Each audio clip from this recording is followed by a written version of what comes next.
गेले 2 वर्ष झाला आपण आणि पाण्याचा प्रॉब्लेम तर कित्येक वर्ष झाला आहे, परंतु जलकुंभ 2 बांधले गेले करोडो रुपये खर्च करून.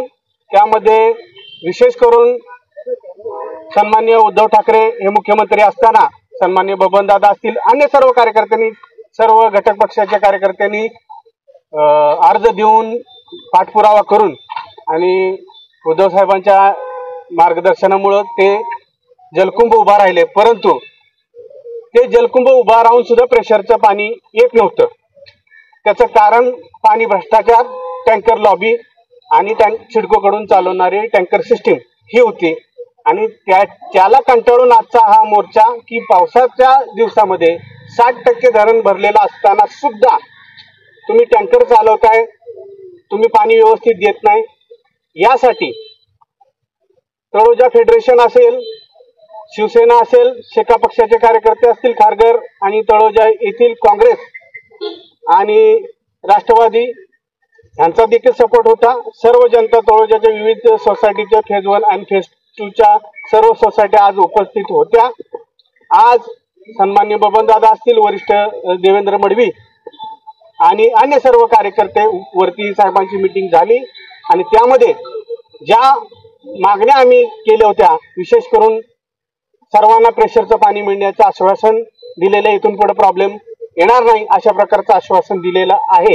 याशिवाय लो प्रेशर झोनवर सुद्धा येत्या जानेवारीमध्ये सर्व म्हणजे मेट्रो लाईन असेल, फेज 2चे काही भाग असतील, सेक्टर 9 असतील, पाईपलाईन दुरुस्ती करून त्याच्यामध्ये जानेवारीची डेडलाईन म्हणजे जनतेला जानेवारीला रिलीफ मिळेल ज्या ज्या लो प्रेशर झोनच्यासाठी, अशा प्रकारचं आश्वासन त्यांनी दिलेलं आहे.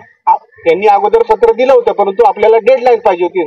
तर आजच्या आंदोलनाचा आउटपुट आहे की डेडलाईन आपल्याला जानेवारीमध्ये सर्व काम पूर्ण होईल. राहुल सरोदे यांच्या संदर्भात जो आपली तक्रार होती, 60 पत्र आहेत, ते आता आम्ही आणि बबनदादा पाटील साहेब आणि सर्व आता MD ऑफिसला इन्व्हर्ट करून त्याचा पाठपुरावा मुख्यमंत्री लेवलला करतील असं बबनदादा यांनी सांगितलेलं आहे. त्यांनी ऍक्शन घेतो म्हटलेले आहेतच. कोण? सिडको विभाग, पाणी पुरवठा विभाग. परंतु त्यांच्यावर आमचा विश्वास नाही. आम्ही MD ऑफिसला हे सगळं आता ही पत्रकार संपल्यानंतर तिकडे जाऊन इन्व्हेड करणार. त्याची एक कॉपी सन्माननीय बबनदादा आणि आमदार बाळाराम पाटील साहेब यांना दिली जाईल आणि मग आता बबनदादांना तुम्ही विचारा पुढची ऍक्शन ते काय करतील. चांगली नाही असं 60 ते 70 सोसायटीच्या आता आणि अजून आणखी काही पत्र येणार आहेत. महिलांशी उद्धटपणे फोनवर, पाणी नसल्यावरच लोक फोन करणार टँकरला, भाषा चांगली नाही. आणि आमचा असा आरोप आहे की जी सिस्टीम बिघडते तर त्याच्यात कर्मचारी इन्व्हॉल्व आहेत. म्हणजे टँकर लॉबीला कुठेतरी अधिकाऱ्यांचा फूस आहे अशा प्रकारचं जनतेचा आरोप आहे आणि तशा प्रकारचे पुरावे देखील उपलब्ध होत आहेत विविध प्रसंग. प्रसाद ढगे पाटील व त्यांचे सर्व सहकारी गेले अनेक महिने वर्ष तळोजाच्या पाणी प्रश्नासाठी भांडत आहे, तर त्यांना अद्याप काय पाहिजे तसा न्याय मिळालेला नाही. आज पाऊस पडतो तरी मोठ्या संख्येने आमच्या तळोजातील फेज 1, 2च्या सर्व भगिनी भाऊ सगळे इथे जमलेले आहे. कारण मी काल ढगे पाटलांना बोलत होतो का पाऊस जोरात आहे, पोलिसांना आपण सहकार्य करायला पाहिजे, जनतेला सहकार्याला पाहिजे. त्यापेक्षा आपला मोर्चा पुढे आपण नेला तर बरं होईल. पण लोक नाईलाज आहे. आज एवढा पाऊस असताना हे सगळे लोक आले, ही समस्या फार मोठी आहे. ही समस्या सोडवण्यासाठी महाराष्ट्राचे मुख्यमंत्री उद्धव साहेब ठाकरे असताना मी उद्धव साहेबांची भेट घेतली. तळोजाचे रस्ते म्हणजे एवढे मोठे खड्डे होते का 3-3, 4-4 फुटाचा खड्डा होता आणि पाण्याची समस्या होती. तळोजाच्या आपल्या बैठकीत मी आलो तेव्हा मी तुम्हाला सांगितलं होतं की या प्रश्नावर मी नक्की तोडगा काढेन.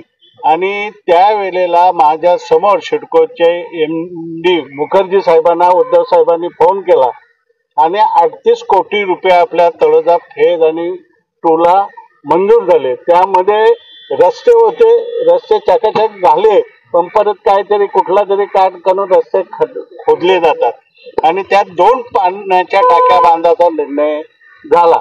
आता ह्या टाक्या झाल्या असून MIDC पाणी देत आहे, पण हे सरोदे नावाचा कोण अधिकारी आहे हा जाणून बुजून लोकांना पाणी देत नाही. कारण टँकरवाल्यांकडून जर त्याचा काय संबंध आहे असं आमच्या सगळ्या लोकांचं म्हणणं आहे. त्यासाठी त्या सरोद्या विरुद्ध त्यांनी पत्र MD ला लिहिलेला आहे.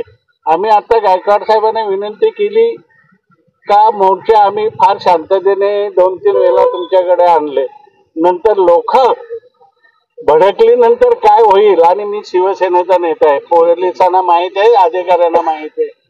ज्या वेळेला मी इथे मोर्चा काढला होता तेव्हा 250 गाड्या तुटल्या होत्या.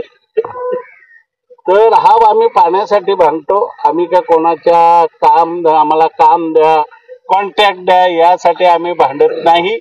आणि हा जर तुम्ही निर्णय लवकरात लवकर घेतला नाही तर आम्हाला त्या पद्धतीने रस्त्यावर असं येऊन जमणार नाही.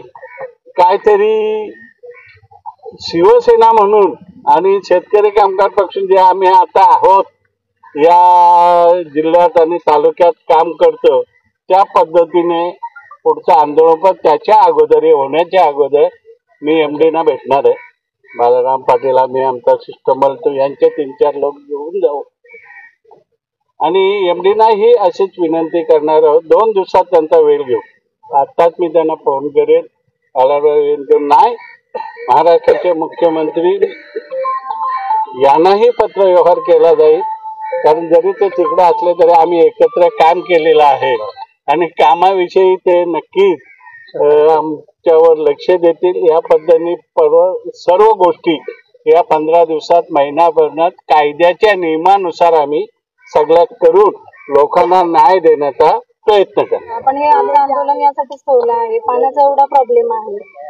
सिडकोच्या प्रत्येक बिल्डिंग मध्ये फक्त अर्धा तास, प्रत्येक सेक्टर फेज 1 फेज 2 असो फक्त अर्धा तास पाणी येतो. त्यातही आता घरातले पूर्ण कामं असतात. नेमकं लेडीजनी अर्ध्या तासात नेमकं काय काय करायचं, पाणी पण दिवसभराला पुरत नाही. आता एवढा पाऊस राज्यभरात एवढा पाऊस होतोय, लोकांच्या घरामध्ये पाणी शिरत आहे आणि इकडे पाहिलं तर प्यायला पाणी नाहीये. अशी सिच्युएशन सिडकोवाल्यांनी करून ठेवली आहे, जे की जिथे आपल्याला दिवसातून फक्त अर्धा तास पाणी मिळतो आहे. आणि आजचं आंदोलन हे फक्त तळोजा आपला टँकर मुक्त झाला पाहिजे, बस हेच आजचं आंदोलन. मी तळोजा फेज 2 मध्ये राहते. मारवा सिडकोची बिल्डिंग त्यामध्ये राहते. त्यामध्ये आमचे 3 आहेत. त्यामध्ये 2 टाकी नंबर 2 आणि 3 मध्ये या ज्या बिल्डिंगला यामधनं पाणी जाते ते 24 तास पाणी आहे. आणि टाकी नंबर 1 जी आहे त्यामध्ये बिलकुल त्या लोकांना पाणी जात नाही. 10 मिनिटं किंवा 15 मिनिटं असं पाणी मिळतो दिवसाचा. राहुल सरोदे सरांनाच 8 दिवसा अगोदर आमचा फोन गेलेला आहे, तर त्यावरती त्यांनी बोलले त्याचं कनेक्शन वेगळं आहे. त्यावरती त्यांनी सोल्युशन दुसरं काही दिलेलं नाही, फक्त त्यांनी टाळाटाळी केली आहे की त्याचं कनेक्शन दुसरं असल्यामुळे. बस बाकी काहीच नाही. त्यांच्याकडनं असं काही रिस्पॉन्स पॉझिटिव्हली मिळाला नाहीये. आता बोलले तर आहे जानेवारीपर्यंत व्यवस्थित रेग्युलर पाणी होईल. बघूया आता ते करतात आहे तो काय तसंच नाही तिथे. कारण जर मूलभूत गरजा जर तिथे पूर्ण होत नाही आहे तर मग लोकांनी तिथे जे आहे तेही निघून जातील आणि येणारे पण इन्व्हेस्ट करणार नाही. प्रश्न असा गंभीर आहे की नियोजन शून्य आज खारघरमध्ये पूर्ण डेव्हलप झालेलं आहे. एक 90% डेव्हलप झाले, 10% शिल्लक असेल, पण 90% लोकांना तर पाणी पाहिजे. आज काही ठिकाणी टँकरचा पुरवठा असतो, तर काही सोसायट्या टेरेसचं पाणी या आपल्या टाकीमध्ये टाकतात, पाणी पिण्याच्या टाकीमध्ये, आणि ते पुन्हा नळातून म्हणजे रहिवाशांना दिले जातं. म्हणजे एवढं घातक गोष्ट आहे. त्याच्यामध्ये केमिकल येतो, काय येतो, टेरेसचं घाण येतो. तर पावसाचं पाणी भरपूर खारघर मधले अशा सोसायटी आहेत की ते पाणी सरळ पावसाचं पाणी एकत्र करून रेन हार्वेस्टरचं पाणी हे जमिनीत मुरवलं पाहिजे, पण ते पिण्याच्या पाण्यात टाकण्याची वेळ आली आणि ते पाणी नंतर पुन्हा मुख्य टाकी, वरच्या टाकीत चढून ते रहिवाशांना दिलं जातं, घरोघरी पोहोचवलं जातं. हे जर शुद्ध पाणी जर तुमची देण्याची तयारी नसेल तर पुढचं होती जिथे तुम्ही देत आहे जे फेज 2 ला ते बंद करा, थांबवा. आणि इथे खारघरमध्ये असे छोट्या सोसायटी आहेत, सर्व मोठ्या सोसायटी आहेत, गव्हर्नमेंट सोसायटी आहेत, काही जलविहार, केंद्रीय विहार अशा सोसायटी आहेत. या सोसायटीची पण तीच परिस्थिती आहे. म्हणजे पाण्याचं नियोजन शून्य कारभार आहे. आता सिडकोच्या अधिकारी सांगतात नळ जोडणी बदली करावी लागतील, हे करावे लागतील. पाणीच नाही तर नळ जोडणी तर धरणामध्येच पाणी नाहीये. धरणाचं पाणी, धरणं नियोजन शून्य धरण आहेत. म्हणजे धरणं, आता धरणांची गरज आहे, पण धरणं बांधण्याचं काही कुठलंही नियोजन नाही. आता आम्ही साहेबांशी बोललो, येईल. त्यांनी सांगितलं अजून कुठलंही प्रपोजल धरण बांधण्याचं आमच्याकडे आलेले नाही. आणि तसंच आता फेज 2 ची तहान भागवण्यासाठी बीड म्हणून तिथे गाव आहे, त्याच्या बाजूला वर एक धरण आहे तलोजा धरण, ते त्याचा गाल काढण्याचा पण महाराष्ट्र जल प्राधिकरणाचा जीवन प्राधिकरणाचा आहे, पण ते पण त्याचा थंड याच्यामध्ये ठेवलेलं आहे. तर तुम्हाला पाण्याची व्यवस्था होत नसेल तर तुम्ही मेट्रो सिटी सांगताय असं हे पाहिजे ते पाहिजे असं आधुनिक सिटी, हे सगळ्या खोट्या थापा आहेत. सिडकोने याच्याकडे वेळेत लक्ष द्यावं आणि आम्हाला पाण्याचे नियोजन करावं. तुम्ही बघू शकता की आज एवढ्या भर पावसामध्ये किती प्रमाणामध्ये बायका इथे आलेल्या आहेत, महिला जमलेल्या आहेत.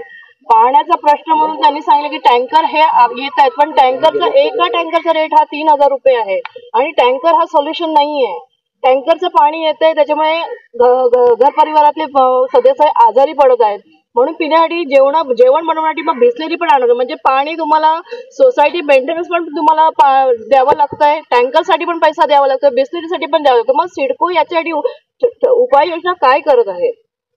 लाडकी बहीण योजना ही तुम्ही आणलेली आहे, पण ती कितपत चालेल हे तर मला माहित नाही. पण आज एवढ्या वर्षापासूनचा जो पाण्याचा प्रश्न आहे तोच तुम्ही आधी सोडवलेला नाहीये. सिडको याच्यासाठी काही ठोस उपाय करायला तयार नाहीये असं शेतकरी कामगार पक्षाकडून आभार, तुम्ही आमच्यासाठी वेळ दिलात. धरण बांधायला आपल्याकडे म्हणजे ऑप्शन असून सुद्धा सिडको टँकरसाठी भ्रष्टाचार करण्यासाठी हे सगळे प्रयत्न करतायत का हे समजत नाहीये. धरण बांधू शकतो तर धरण बांधायला जागा आहे, पाण्याची व्यवस्था होऊ शकते, तर हे अजून किती वर्ष असंच चालणार आहे?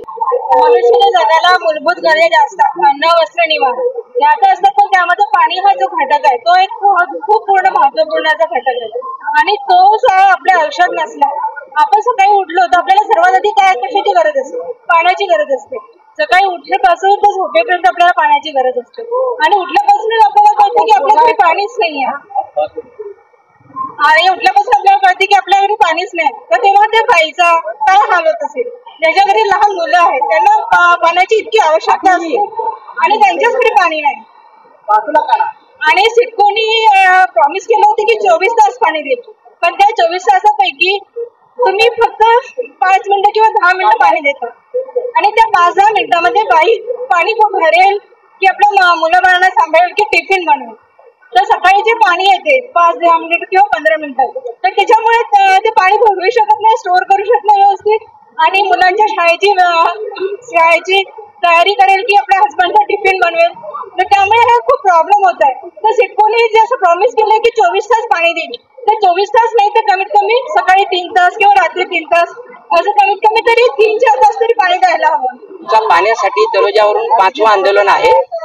3 तिथे झाले. तलोजा फेज 1 फेज 2 मध्ये 4थं आंदोलन खारघर सिडको कार्यालय आणि आज 5वं आंदोलन. इतका मुसळधार पाऊस असताना देखील आज इतक्या चांगल्या पद्धतीने हा आंदोलन यशस्वी झाला आहे असं म्हणजे मी तरी मान्य करतो. तुम्हा सर्वांचाही पत्रकार बंधूंचाही मी धन्यवाद व्यक्त करतो. Taloja phase 1 phase 2 cooperative housing society याच्या वतीने आणि आम्ही तिथे जे काही मागणी आम्ही त्यांच्या समोर ठेवलेल्या आहेत सिडको अधिकाऱ्यांच्या समोर, त्या मागण्या सर्व त्यांनी बऱ्यापैकी मान्य केलेले आहेत. आणि आता आमचे अध्यक्ष प्रसाद ढगे पाटीलजी यांनी सांगितलेलं आहे तुम्हाला की ते जानेवारीपर्यंत सर्व काम पूर्ण करून देण्याचं आश्वासन दिलेलं आहे. पण मी या निमित्ताने की या आज महिला त्रस्त आहेत आणि मोठ्या संख्येने महिला उपस्थित आहेत. महिलांच्या वतीने मी एक मागणी केलेली आहे शासनाकडे की जशी तुम्ही लाडकी बहीण या म्हणजे मुख्यमंत्री महोदयांनी सर्व महिलांना आपली बहीण बनवलेली आहे, तर मी त्यांना विनंती केली आहे की जशी तुम्ही लाडकी बहीण योजना ही तुम्ही आता जी चालू केली आहे त्याच पद्धतीने